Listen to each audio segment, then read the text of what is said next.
नमस्ते दोस्तों, हमारे चैनल में आपका स्वागत है। यह कहानी है वीडियो रिकॉर्ड। मेरा नाम विकास है। मैं एक इंजीनियर हूँ और अभी ही एक नौकरी भी लगी है। नौकरी लगते ही घर वालों को अब मेरी शादी की जल्दी हो गई। मेरे मना करने पर भी वो रिश्ता देख रहे हैं। मम्मी की कोई पहचान वाले से एक रिश्ता आया। मम्मी को रिश्ता बहुत अच्छा लग रहा था। लड़की भी अच्छी थी। तस्वीर मम्मी ने मुझे दिखाई।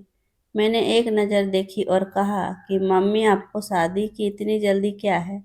लेकिन मम्मी नहीं मानी। बोली, इस रविवार लड़की को देखने जाना है। मुझे पता था मम्मी नहीं मानेगी, इसलिए मैंने ज़्यादा मना नहीं किया। हम लोग सुबह 11 बजे लड़की वालों के घर पहुंच गए। हमारे ही शहर में वो रहते थे। हम भी सभी हॉल में बैठे थे, तभी प्रीति चाय लेकर आई। प्रीति मुझे देखते ही पसंद आ गई। अपनी तस्वीर से भी ज़्यादा सुंदर लग रही थी। कुछ फॉर्मेलिटी के बाद हम दोनों को बात करने के लिए अलग भेजा गया। कुछ देर कमरे में खामोशी के बाद प्रीति और मैंने एक दूसरे को ही सवाल किए। मुझे वो अच्छी लगी। बाहर आकर मैंने मम्मी को हाँ कह दिया। मुझे ऐसा लग रहा था कि उसे और उसके घर वालों को भी मैं पसंद हूँ। उनसे मिलकर हम लोग अपने घर चले, लेकिन शाम होते होते एक अजीब सी बात ने मेरे दिमाग में घर बना लिया।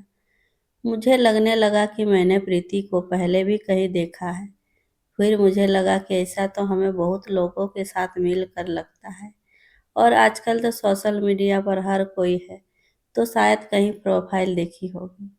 यह विचार फिर मैंने हटा दिया, लेकिन बेड पर सोते वक्त भी मुझे लगा कि मैंने उसे कहीं देखा है। प्रीति का नंबर मैं लेकर आया था। रात में ही मैंने उसे फ़ोन किया। पहले थोड़ी बातें की, फिर उससे पूछा कि तुम दिल्ली से पढ़ी हो? क्योंकि मैंने अपनी पढ़ाई दिल्ली से की है, इसलिए मुझे लगा कि वो भी कहीं दिल्ली से नहीं पढ़ी। उसने मना कर दिया। बोली, नहीं, दिल्ली कभी कभी ही जाती हूँ। बात देखा जाए तो बहुत छोटी थी, लेकिन मुझे अब वो खटक रही थी। मुझे कुछ याद नहीं था, लेकिन ऐसा लग रहा था कि पता नहीं कैसा, पर बस जानना चाहता था कि मैंने उसे कहाँ देखा है। प्रीति से एक दो बार और मिलने पर मुझे यकीन सा होने लगा कि मैंने इसे जरूर इससे पहले कहीं देखा है। मैंने प्रीति से बहुत सवाल किए। उससे पूछा कि क्या वह मुझसे पहले किसी से प्यार करती थी या उसका कोई बॉयफ्रेंड था। प्रीति ने मना किया कि कहाँ फ्रेंड थे, लेकिन बॉयफ्रेंड नहीं था। प्रीति सुंदर थी। अब मुझे यह लगने लगा कि वो मुझसे झूठ बोल रही है। मैं उससे मिलता और बातें भी करता, लेकिन अभी भी वही सवाल था कि मैंने उसे कहाँ देखा है। फिर मैंने अपने दोस्तों को सभी को प्रीति की तस्वीर दिखाई, यह कहकर कि मेरी शादी होने वाली है। मैं भी सोच रहा था कि शायद किसी और ने भी प्रीति को देखा हो, कि वो सब भी मेरे साथ ही पढ़े हैं, लेकिन किसी ने कुछ नहीं कहा। बहुत दिनों की इस परेशानी को मैंने हल करना चाहा। मैंने सोचा चाहे जो हो, अब मैं उससे सीधे बात करूंगा। आखिरकार जब मैं प्रीति से मिला तब मैंने प्रीति को डायरेक्ट ही बोला, कहाँ की प्रीति, मेरी मेमोरी इतनी अच्छी नहीं है, लेकिन मुझे यह बात परेशान कर रही है कि मैंने तुम्हें कहाँ देखा है, किस पार्टी में या कहीं और। इतने दिनों से एक ही सवाल, और मेरे बर्ताव से शायद वो भी परेशान थी। वो मुझसे इस दौरान कई बार पूछ रही थी कि आप मेरे पास होकर भी पास नहीं रहते, क्या बात है? मेरे इस सवाल पर वो भड़क गई। उसने कहा कि जब से आप मिले यही कह रहे हैं। मैंने आपसे सब बता भी दिया। आप क्या कहना चाहते हैं? कहाँ देखा है आपने? आप खुल के बताइए। और बोलना चाहते हैं आपको मुझ पर भरोसा नहीं तो आप शादी मत कीजिए। इतना कहकर वह उठकर चली गई। एक तरफ मेरी मम्मी शादी की तैयारी कर रही थी, दूसरी तरफ हमारा झगड़ा हो रहा था। अब मैं सोच रहा था कि शायद हमारा कुछ नहीं होगा। अब 2 से 3 दिन हो गए, प्रीति का कॉल नहीं आया। मैंने भी उसे नहीं लगाया। मुझे समझ नहीं आ रहा था कि मैं इस बात से इतना परेशान क्यों हो रहा हूँ।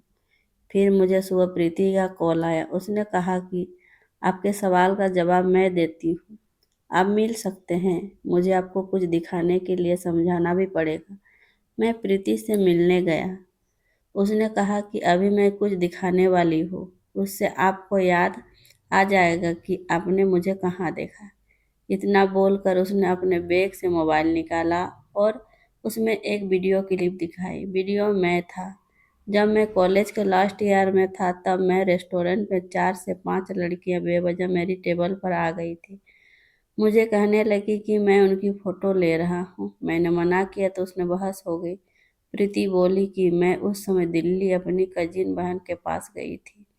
वह सोशल मीडिया पर प्रैंक वीडियो अपलोड करती थी। उस समय मोबाइल मेरे हाथ में था और मैं वीडियो बना रही थी। तुम्हारे बाल उस समय बड़े थे और करीब 3 साल पुरानी बात हो गई, इसलिए मैं तुम्हें पहचान नहीं पाई। वो प्रैंक था, वहाँ सब जानते थे, रेस्टोरेंट वाले भी। वीडियो खत्म होते ही हम तुम्हें सॉरी भी बोलते, लेकिन तुम तो बहुत डर गए थे। तुम्हारी तो गलती ही बंद हो गई थी और उठकर चले गए। तुम्हें लगा यह सब सच था। तुम बहुत ही सीधे हो, तुम्हारे साथ कभी ऐसा नहीं हुआ होगा, इसलिए शायद तुम्हें वो बातें अभी तक याद है। हमें वीडियो थोड़ा लंबा चाहिए था और कुछ मिनट में हम तुम्हें बता ही देते, लेकिन हमें भी नहीं पता था कि तुम इतने घबरा जाओगे।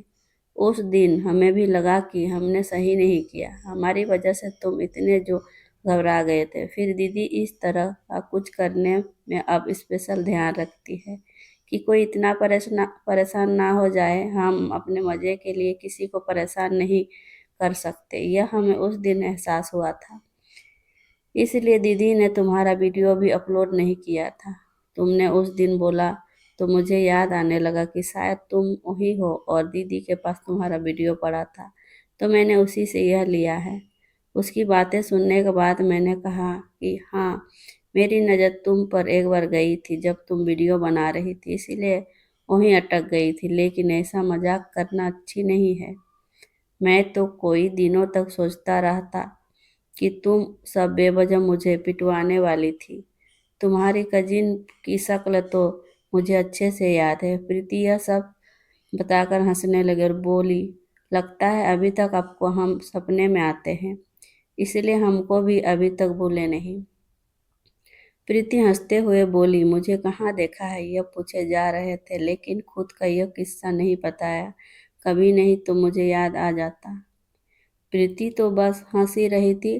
उसके पूछा, शादी तो करोगे ना? मैंने बोला, अब तो जरूर करूँगा और तुम्हें और तुम्हारी बहन दोनों को परेशान करूँगा। प्रीति ने वहीं से वीडियो कॉल किया अपनी बहन को। फिर वो दोनों मेरा मजाक बनाकर हंसते रहे।